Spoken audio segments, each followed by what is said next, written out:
అమ్మా పద్మజ, నిన్న Zoom meeting జరుగుతూ ఉంటే అదృశ్యం అయిపోయింది. ఇప్పుడు అడుగు మెల్లిగా, పర్వాలేదు. అదే శవంలో కూడా ఆత్మ ఉంటుందా? వచ్చాక నీ ఉద్దేశంలో శవం అంటే ఏమిటి? ఈ దేహము కూడా శవమే కదా అన్నాడు రమణ మహర్షులు గారు. దీన్ని మోసుకెడుతున్నావు, నీవు కర్మలు ఆచరిస్తున్నావు. ఇప్పుడు జాగ్రత్త అవస్థలో నీవు తీసుకెళ్లేది కూడా శవమే అని అన్నాడు. అంటే ఇక్కడ నీవు వాటితో మాట్లాడుతున్నావు కాబట్టి బతికిన శవము బతకని శవమని అనుకుంటున్నావు. నిజానికి మహర్షి ఏ విధంగా చెప్పుకొస్తున్నారంటే, కదిలే శవము కదలని శవం అంటే కదలిక ఉంటే ఒక రీతి, కదలిక లేకపోతే ఇంకో రీతి. అంతేకాని ఆత్మ లేని శవము, ఆత్మ లేని జీవుడు అట్లా ఉండదు. ఇది కొంచెం సూక్ష్మంగా పరిశీలిస్తే గాని తెలియదు. అర్థం కావట్లేదు. అర్థం కాదమ్మా. ఎందుకంటే నీవుగా నిలిచినప్పుడు మాత్రమే నీ దేహం ఉందో లేదో తెలుస్తుంది. అంతవరకు దేనికి నువ్వు నిద్రపోతున్నావు. నీ దేహం శవంగా ఉందా చైతన్యంగా ఉందా నీకు తెలుసునా? లేదు, తెలియదు గురుగారు. అంత మాత్రం చేత అక్కడ దేహము లేదని ఉందని చెప్పగలవా? చెప్పలేదు. కానీ నీవు ఉన్నావని చెప్తావు. దేహంతో ఉన్నావా, దేహం లేకుండా ఉన్నావా అని మాత్రము చెప్పగలవు బయటకు వచ్చినాక.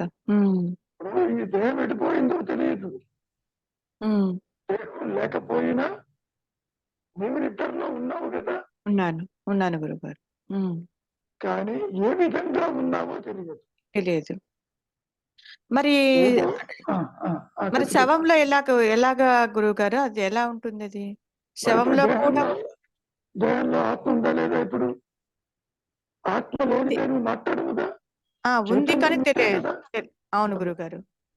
చైతన్యం ఉంటే కదా.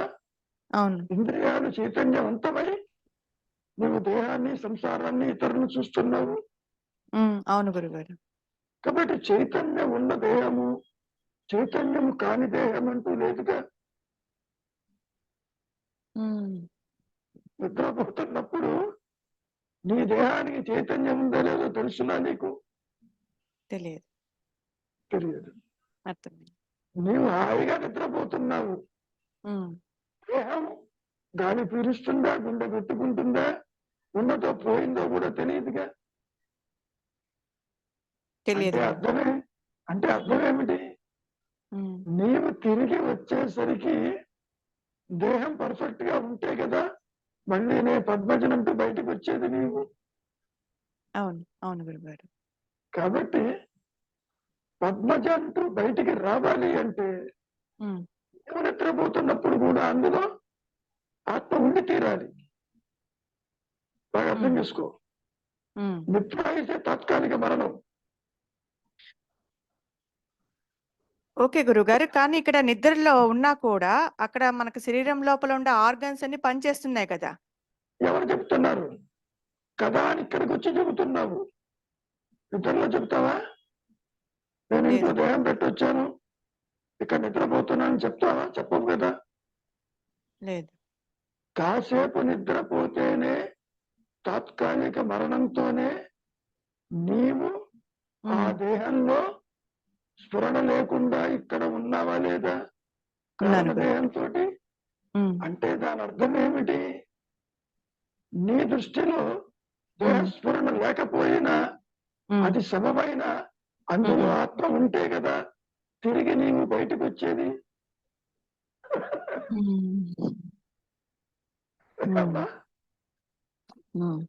ఈ జాగ్రత్త అవస్థలో కూడా అంతిమ కాలం వచ్చేసరికి, ప్రారంభం అయిపోయేసరికి ఉమ్, జీవుడు ఉమ్, దేహం నుంచి బయటకు వస్తాడే తప్ప ఆత్మను విడిచిరాడు. ఉమ్, ఆత్మతోనే ఉంటాడు. ఉమ్, దేహం కూడా ఆత్మతోనే ఉంటుంది. బాగా అర్థం చేసుకో. ఉమ్, నిద్రపోతున్నప్పుడు కూడా, తాత్కాలిక మరణంలో కూడా ఉమ్, ఇక్కడ దేహం ఎక్కడుందో తెలియదు.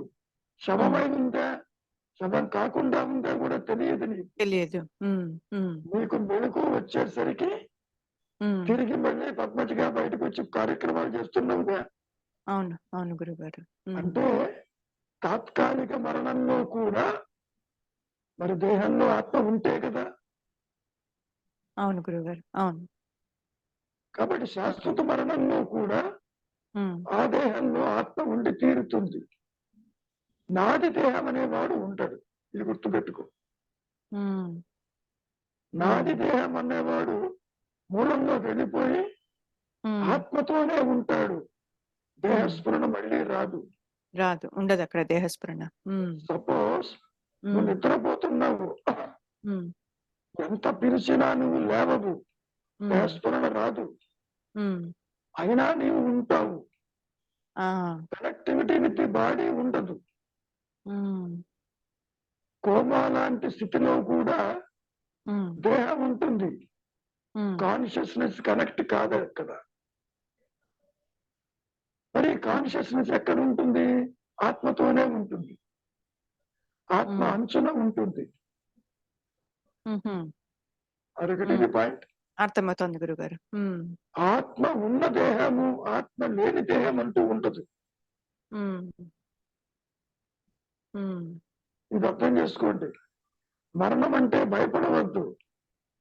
మరణము అంటే అహంకార రాహిత్యము. దేహం పోవటం కాదు. దేహం ఉమ్, లేకపోయినా ఉమ్, నీవు నిద్రలో ఉన్నావు, గుర్తుపెట్టుకో. ఆ నిద్రలో ఉన్నది ఉమ్, జాగ్రత్తలో గనక ఉమ్, నీవు తీసుకొస్తే నీ స్వరూపం అర్థమవుతుంది. ఉమ్, ఎరుకని తెలుస్తుంది. ఉమ్, ఆ ఎరుకలో నీ దేహం ఎక్కడ, సంసారం ఎక్కడ, జగత్ ఎక్కడ. ఉమ్, మరి అహంకారం ఏమైనట్టు? అది పుడుతూ నశిస్తూ ఉంటుంది. పుట్టినప్పుడేమో దేహము జగత్తు చూస్తుంది. ఆత్మగా ఉన్నప్పుడేమో దేనిని చూడదు. ఉమ్, తనకు తాను ఉంటుంది. ఒకటే నేను ఉంటుంది. ఉమ్, జీవాత్మ నేను, ఆత్మ నేనంటూ రెండు ఉండవు. ఉమ్,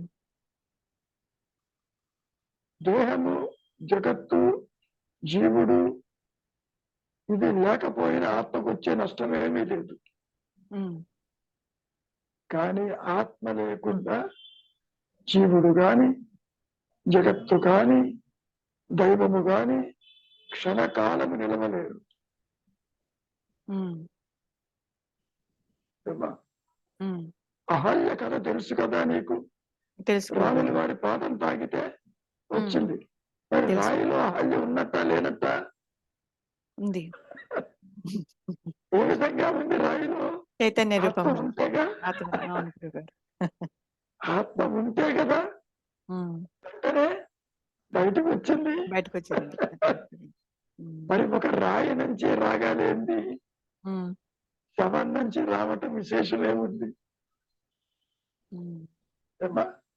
అర్థం. కాబట్టి ఉన్నది అంతటా అదేను అని చెప్పటంలో ఉద్దేశము ఉమ్, ఇదే. అదే అంటే చైతన్య మీరు చెప్పడంలో మరణ భయం పోయింది గురుగారు.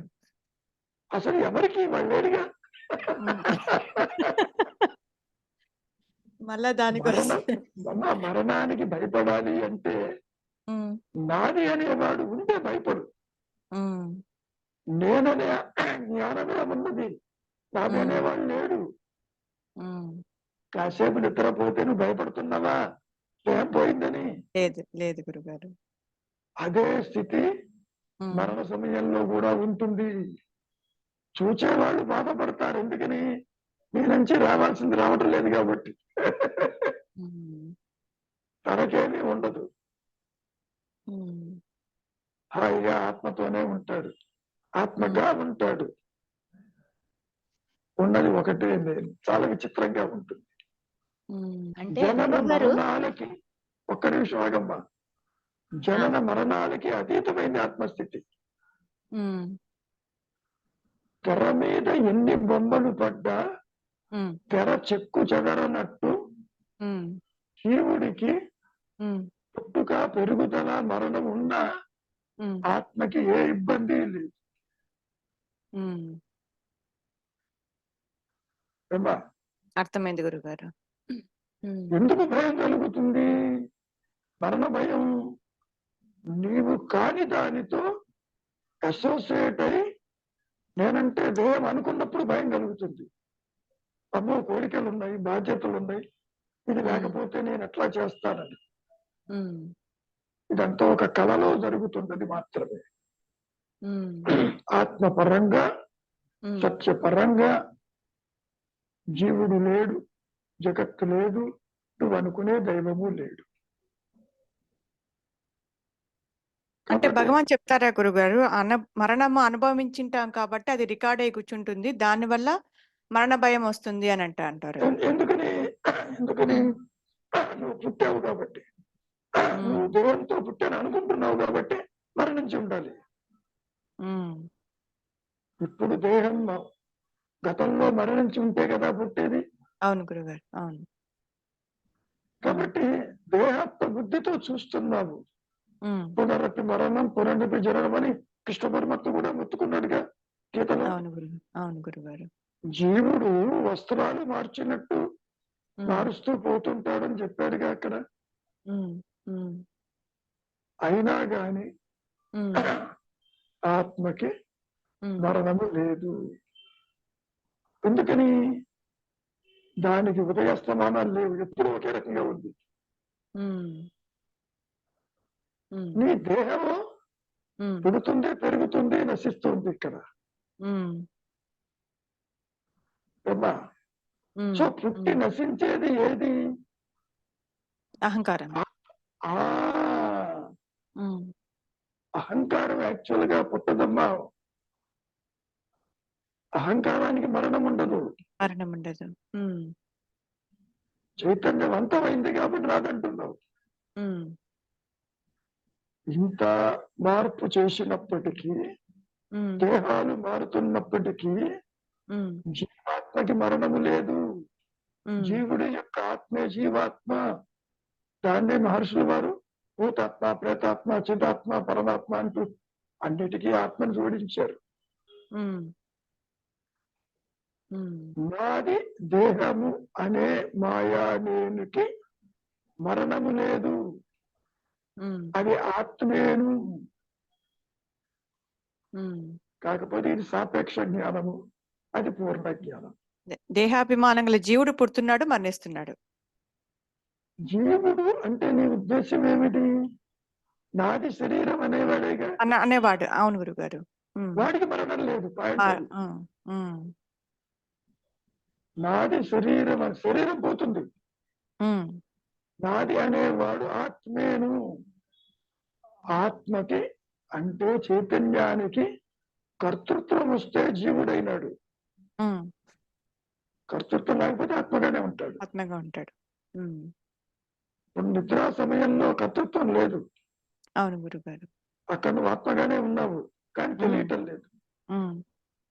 మూలం తెలియటం లేదు. మళ్ళీ కర్మవశం చేత బయటికి వచ్చి దేహాన్ని చూస్తున్నావు కాబట్టి నేను హాయిగా నిద్రపోయాను అని అంటున్నావే తప్ప ఆత్మ నిద్రపోదు. అది ఎప్పుడు మెరుగుతూ ఉంటుంది. నీవెవరివో విచారం ఎందుకు చేయమంటున్నారు? నీవు దేహము కాదని, దేహివని విచారం చేస్తే అహంకారము తల్లకిందుగా పడిపోయి ఆత్మే ప్రకాశిస్తుందని చెప్పటానికి.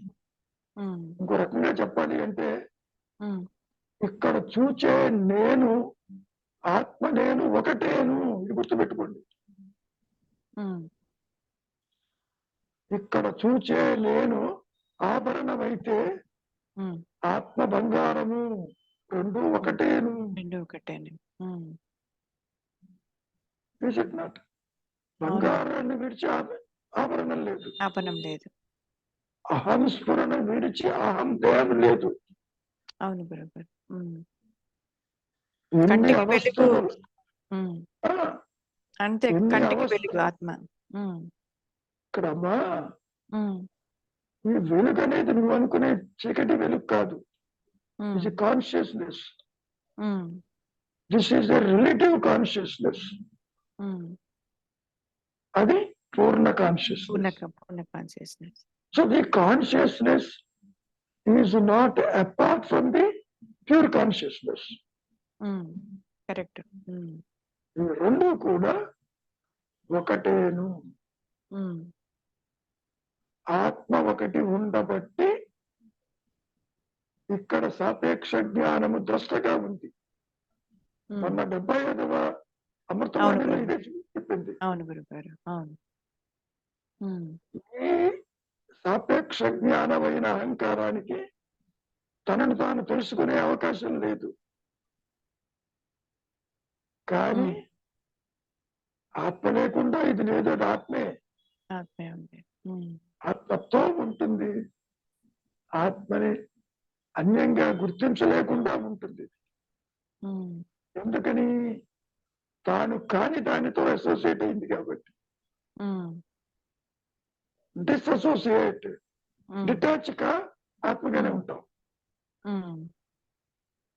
అంతేగాని దేహాత్మ బుద్ధితో ఆత్మగా ఉండమంటే కుదరదు. ఒకసారి చెప్పి ఉంటానేమో, రమణాశ్వరం నుంచి అనసూయమ్మ గారు వచ్చింది డాక్టర్ గారింటికి. గురువు గారు ఆత్మస్థితిలో నేను ఉంటానా అని అడిగింది. నేను మాత్రమే ఉంటావు, అనసూయ ఉండదన్నా. అంటే దేహాత్మ బుద్ధితో నేను భవానా అన్న పద్మజ ఆత్మస్థితిలో ఉండదు. అవును గురుగారు. చెప్తుంటారు. కానీ నేనుంటుంది. నేనంటే అవేర్నెస్. కాబట్టి పరిమితమైన నేను ఆత్మస్థితిలో ఇంకా మిగిలి ఉండాలనుకునేది కుదరదు. అర్థమైంది గురుగారు. బంగారంలో ఇందాక చూసిన ఆభరణం నాకు కనపడాలంటే కుదరదు. అది కరిగిపోతుంది, బంగారంగా మిగులుతుంది. బంగారము లేనిదే ఆభరణం లేదు. అహం స్ఫురణ లేనిదే అహం దేహం లేదు. అక్కడ మళ్ళీ దేహం చెప్పటంలే, దేహం జడమే. జడమే. నువ్వు చెబుతున్నావు ఈ దేహం నాది, ఈ ఇల్లు నాది, ఈ సంసారం నాది. నాది అని చెప్పే ఆ జీవుడు, జీవాత్మ కూడా ఆత్మని విడిచి ఉండదు. కాబట్టి అత్యంత తేలికైనది నీవుగా ఉండటం. ఏదో అయిపోయింది పోతుంది అనుకోబాకు. జనన మరణాలు లేవు ఎక్కడ. దేహం మరణం నీ మరణం కాదు. ఇది బాగా గుర్తుపెట్టుకోండి. నిద్ర తాత్కాలిక మరణము, అయినా నీవు మరణించటం లేదు. జాగ్రత్త, స్వప్న, సుషుప్తలలో ఆత్మ అంతర్గతంగా ఉండి నిన్ను లోకాలను దర్శింపచేస్తుంది. కలగంటున్నా నువ్వు ఆత్మవే, నిద్రిస్తున్నా నువ్వు ఆత్మవే, జాగ్రత్త అవస్థలో కర్మలు ఆచరిస్తున్నా ఆత్మవే. పరిమితమైన జీవ భావనతో వ్యక్తిగా నీవు కర్మలు ఆచరిస్తున్నప్పటికీ నువ్వు ఆత్మవే. ఆత్మని విడిచి జీవుడు గాని, ఆత్మని విడిచి జగత్తు గాని, ఆత్మని విడిచి సృష్టి గాని ఏది ఉండదు. అంతా నాలోనిదే అన్నాడుగా కృష్ణ పరమాత్మ. నాలోనిదే అంటే ఆత్మలోనిదే. కాబట్టి దేహము కూడా ఆత్మేను, జగత్తు కూడా ఆత్మేను, సంసారము కూడా ఆత్మేను. ఈ మనస్సు ఎక్కడెక్కడైతే దర్శిస్తుందో అదంతా ఆత్మే. నిద్రపోయినా నీవు ఆత్మే, కలగంటున్నా ఆత్మే, పుట్టిన ఆత్మే, మరణించిన ఆత్మే. ఇదే విషయాన్ని ఆదిశంకరులు ముందే పాత్ర గురించి చెప్పారు. మట్టి నుంచి ఒక కుండ తయారు చేశారట. కుండగా ఉన్నప్పుడు అది మట్టి, పగిలినప్పుడు మట్టి, ఆ చిన్న పెంకులై చిన్న చిన్న పెంకులైనా అది మట్టి, అది పూర్తిగా ముసి అయిపోయినా అది మట్టి. అది చెప్పడం మట్టి లేనిదే కుండ లేదు. అంటే దీన్ని బట్టి ఉండదే ఆత్మ తప్ప ఇంకేమీ లేదు. కరెక్ట్. జనన మరణాలకి భయం పుస్తనే లేదు. ఎందుకని ఆ ఉన్నది అది చూసుకుంటుంది. చైతన్యము లేకుండా ఇది ఉండలేదు. నీ స్వరూపము చైతన్యము. జీవో బ్రహ్మైవ నాపరం. నువ్వు అనుకునే జీవుడు దేహాత్మ బుద్ధి కలిగిన జీవుడు ఆత్మకి విడిగా లేడు. వాడు ఆత్మేను. ఇక్కడ దేహాత్మ బుద్ధి జనించినంత మాత్రాన ఆత్మకి దూరంగానే ఉంటావు అనుకుంటున్నావేమో. ఉండవు. ఆలోచన కూడా ఆత్మ. ఇక్కడ ఆభరణం వచ్చినంత మాత్రాన బంగారాన్ని విడిచి ఆభరణం ఉందే లేదు గురుగారు. ఇది అర్థమైందిగా. అర్థమైంది. మట్టిని విడిచి పాత్ర ఉందా లేదుగా. ఆత్మని విడిచి సృష్టి లేదు, జీవుడు లేడు, జగత్తు లేదు, ఇతరులు లేరు. అర్థమైంది గురుగారు. కాబట్టి నేను పుట్టలేదు అని గ్రహించటమే ఈ జీవితం యొక్క పరమావధి. నేను అంటే దేహాత్మ బుద్ధితో చూసినప్పటికీ ఆ నేనికి పుట్టుకే లేదు, చిచ్చర గ్రంథి కాలేదు, అటువంటిది తలెత్తలేదు. పోనీ ఆత్మపరంగా చూసిన ఆత్మకి పుట్టుకే లేదు. అవును గురుగారు. ఇక్కడ అసోసియేట్ కాలేదు, అక్కడ దానికి జనన మరణాల ప్రసక్తే లేదు. కాబట్టి జీవాత్మకి పుట్టుక లేదు, మరణము లేదు. ఆత్మపరంగా తీసుకున్న దానికి ఉదయాస్తమానాలు లేవు, అది ఒకటే ఉన్నది. ఇక్కడేమో పుట్టలేదు. పుట్టడానికి మరణం ఎక్కడ ఉంటుంది? పాము పుట్టలేదు, దాని మరణం ఎక్కడ ఉంటుంది? లేదు గురుగారు. కానీ తాడు లేకుండా పాము లేదుగా. అవును గురుగారు. ఇందాక నువ్వు భయపడ్డ పాము కూడా తాడేగా. పాము లేదని తెలిసినప్పుడు కూడా తాడేగా. కాబట్టి ఉన్నది తాడు, ఉన్నది ఎరుక. ఇంత తేలికైన దానికి ఎందుకీ శాస్త్రాలు, ఎందుకీ శోధన? ఏమక్కర్లేదమ్మా. నిశ్చలమైన మనస్సు ఉంటే చాలు. గురువుగారు, చెప్పు తండ్రి, ఎక్కడున్నావు? గురువుగారు, ఇప్పుడు ఆభరణంలో బంగారం ఉన్నట్టు, కుండలో మట్టి ఉన్నట్టు, ఈ జీవ జగత్తు ఇప్పుడు నేనున్నాను అన్న ఈ జ్ఞానము, ఈ అంటే అహంకారం కూడా, జీవుడు కూడా ఆత్మను విడిచిలేనప్పుడు మరి ఎందుకు కుండ లో మట్టి ఉందని కుండ ఎందుకు గుర్తించలేకపోతుంది? ఆభరణంలో బంగారం ఉన్నట్టు ఆభరణం ఎందుకు గుర్తించలేకపోతుంది? అలానే ఆత్మ, ఇప్పుడు జీవాత్మ ఆత్మని విడిచిగా లేనప్పుడు ఆత్మను ఎందుకు గుర్తించలేకపోతుంది అంటారు? కారణం వెరీ సింపుల్. ఆధారం ఏదైతే ఉన్నదో ఇది సాపేక్ష జ్ఞానం కాబట్టి గుర్తించలేదు. జీవభావన అనేది పూర్ణ జ్ఞానం కాదు, సాపేక్షము, అభాసకాంతి, భ్రాంతిలో గుర్తించలేదు. ఇది నేను దేహము, ఆ ఉదాహరణలు నువ్వు అవగాహన కోసం చెప్పినది.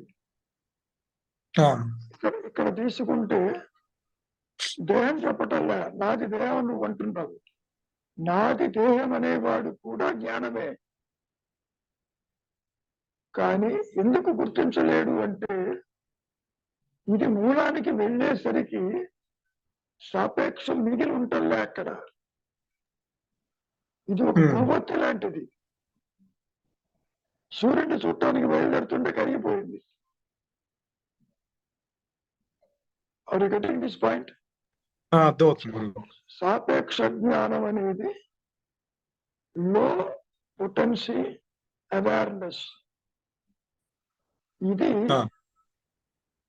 తన స్వరూపం తెలుసుకోలేకపోగా మూలం తెలుసుకోలేదు. మూలానికి ఇది వెళ్ళేసరికి ఇది అదృశ్యమైపోతుంది, ఆత్మ మిగిలి ఉంటుంది. ఆత్మ లేనిదే సాపేక్షం ఉండదు. చంద్రుడు ఉన్నాడు, కాంతి ఉన్నది. చంద్రకాంతి నాది అని తెలుసుకోలేడు. కారణం సూర్యుడి కాంతితో అది ప్రకాశించు లోకంలో అర్థం అవ్వటానికి. ఆభరణానికి ఒరిజినల్ గా ఎగ్జిస్టెన్స్ లేదు. నామరూపాత్మకములు బంగారం మీద ఆపాదిస్తే వచ్చింది. ఇక్కడ కూడా జీవాత్మ భావన నామరూపాత్మకమైనది సత్యమైన అహం స్మరణ మీద ఆపాదించగా వచ్చిందే జీవుడు, జగత్తు, ఈశ్వర భావన. అవి అడ్డుగా ఉన్నాయి. అంతకంటే ఎందుకు తెలుసుకోలేదు? ఇది మూలానికి వెళుతున్న కొద్దీ నష్టమైపోతుంది. ఇంకో ఉదాహరణ చాలాసార్లు చెప్పుంటాను. ఒక గదిలో వెలుతురు ఉంటుంది, ఆ పక్క గదిలో మసక చీకటి ఉంటుంది. మసక చీకటి వెలుతురులో ఎక్కడ ఉందని పరిశీలిస్తూ నీవు ఆ గది దగ్గరికి వెళుతున్న కొద్దీ మసక చీకటి ఏమవుతుంది? అదృశ్యమై వెలుగు ఉంటుంది. అవును గురుగారు. ఇప్పుడు ఈ మసక చీకటికి ఆధారము పక్క గదిలో ఉన్నటువంటి వెలుతురు. మసక చీకట్లో పక్క గదిలో వెలుతురుని చూడలేవు నువ్వు. చూడలేను. ఇది వెలుతురే, ఇది కూడా వెలుతురే, కానీ పూర్ణ జ్ఞానం కాదు ఇది. అక్కడ ఆ పక్క గదిలో ఉన్నటువంటి వెలుతురు తను తాను తెలుసుకుంటుంది. ఈ సాపేక్ష జ్ఞానము దాని మీద ఆధారపడి ఉంది కాబట్టి తన ఉనికిని తెలుసుకోలేదు. ఆత్మ అని గాని దేహం అని గాని తెలుసుకోలేదు. అంటే ఆ మస్క చీకటే తను అనుకుంటూ భావిస్తూ ఉంటుంది అంతవరకే. అందుకని దీన్ని ఏమన్నారు? అజ్ఞానము అంటూ వర్ణించారు. దేహాత్మ బుద్ధి కలగటం ఒక అజ్ఞానము, అంటే పూర్ణ జ్ఞానము లేని స్థితిని అజ్ఞానం అన్నారు. తీరా చూస్తే ఉన్నది జ్ఞానము, అజ్ఞానమే లేదు పొమ్మన్నారు మహర్షి. అజ్ఞానము లేదంటే అర్థం ఏంటి? జీవుడు, జగత్తు, ఈశ్వర భావనలు తల ఎత్తలేదు అని అర్థం.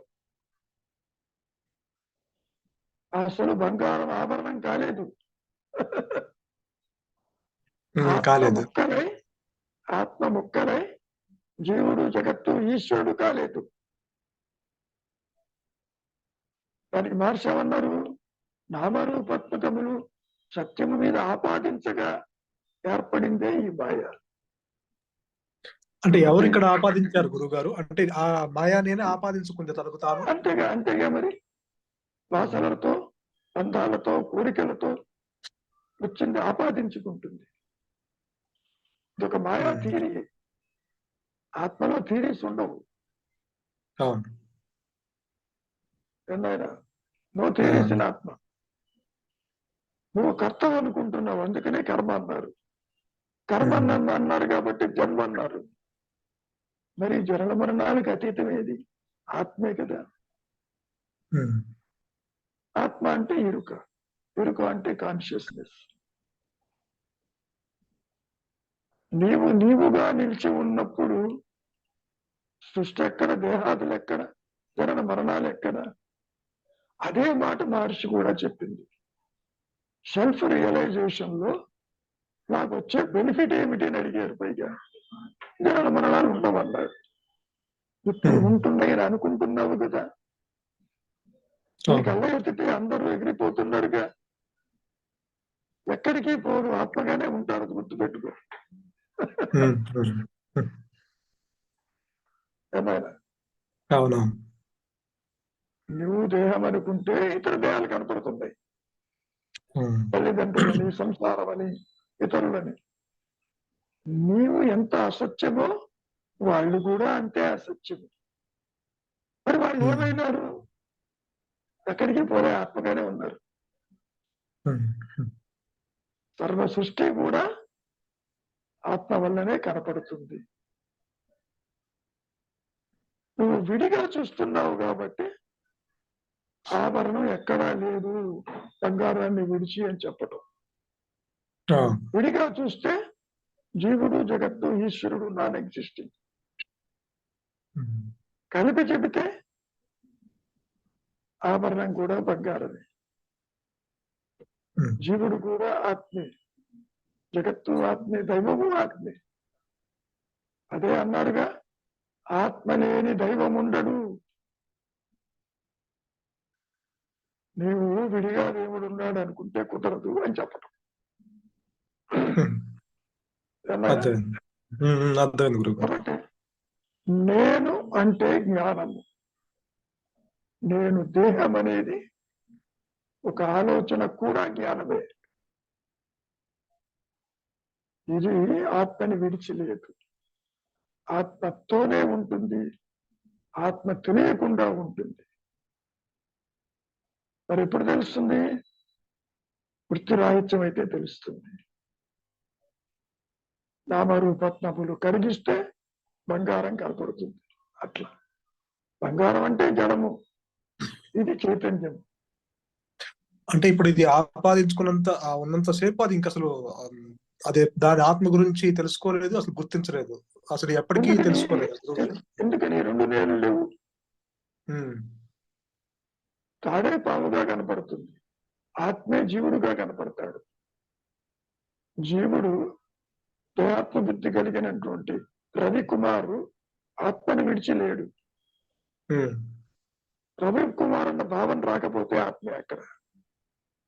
ఉమ్, ఉమ్. అదే నేను రవి భాషలో అంటే అప్పుడు ఆపాదించుకున్నట్టే. అది భావ శూన్య సద్భావ సుస్థితి అన్నారు ఉపదేశాలలో. ఉమ్, ఎప్పుడైతే నీవు భావ శూన్యానికి వస్తావు, అక్కడ సద్భావము అంటే ఆత్మే ఉంటుంది అని చెప్పడం. ఉమ్. కాబట్టి ఆత్మ ప్రకాశానికి అడ్డేమిటి? ఆలోచన. ఆలోచన రహితమే ఆత్మస్థితి. అన్యత్వం కనపడకపోతే ఆత్మ ఏకత్వం ఉంటుంది.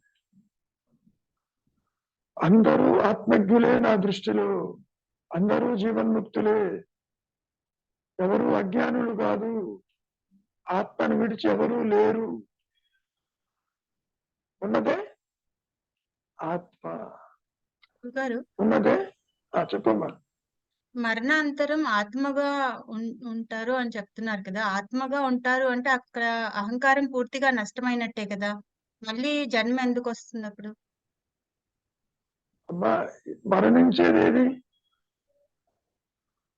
అహంకారం. చెప్పు. అహంకారమే అహంకారమే మరణిస్తుంది. లేదమ్మా, లేదమ్మా. దాన్ని చెప్పి జీవాత్మకి మరణము లేదు. దేహం మరణం, నీ మరణం కాదు. నాది దేహం అనేవాడు ఆత్మగానే ఉంటాడు. ఆత్మగా ఉన్నప్పుడు మళ్ళీ మళ్ళీ వాడు జన్మ ఎందుకు తీసుకుంటున్నాడు? అసలు జన్మ ఎక్కడుంది? ఇప్పుడు కూడా లేదుగా. చుచ్చుడ గ్రంథి లేదుగా ఇప్పుడు కూడా. ఎందుకు చెప్పాడు కృష్ణ పరమాత్మ పునరపి మరణం, పునరపి జన్మం? నువ్వు దేహం అనుకుంటున్నావు కాబట్టి దేహాలు మార్చుకుంటూ పోతావన్నాడే తప్ప నువ్వు మరణిస్తావని చెప్పటం లేదే.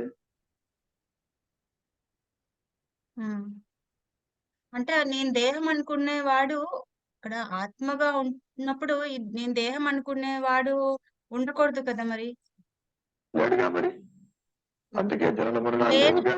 లేనప్పుడు పునర్జన్మ ఎందుకు వస్తుంది? పునర్జన్మ ఎక్కడుంది? నువ్వు దేహం అనుకుంటే జన్మ వచ్చింది. కృష్ణ పరమాత్మకి అర్జునుడితో ఏమన్నాడు? అర్జున నువ్వు నేను పుట్టలేదన్నాడుగా. అంత కృష్ణ పరమాత్మ ఎందుకు చెప్పాడు పుట్టలేదన్న సంగతి? జనన మరణాలు లేవనేగా.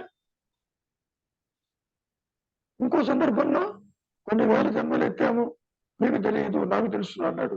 ఆ విషయం కాసేపు పక్కన పెడదాం. దేహం పుట్టుక నీ పుట్టుక కాదు, అది గుర్తుపెట్టుకో. ఇందాక పద్మశ్వ చెప్పింది అదే కదా. దేహం లేకపోయినా నీవు నిద్రలో ఉన్నావు. నిద్ర తాత్కాలిక మరణము. మరణ సమయంలో కూడా నీవు ఉంటావు. ఉండుట అంటే ఎరుకుగా ఉండుట. ఆ ఎరుక అనేది జాగ్రత్త అవస్థలో కనుక నీవుగా నిలిస్తే జన్మ ఎవరికి, మరణం ఎవరికి, బంధం ఎవరికి, మోక్షం ఎవరికి లేవుగా. అత్యంత తేలికైందేగా. మరి ఎంతసేపటికి ఎందుకు పుడుతున్నాడు అంటావు? మహర్షి పుట్టలేదు చూడమంటున్నాడు.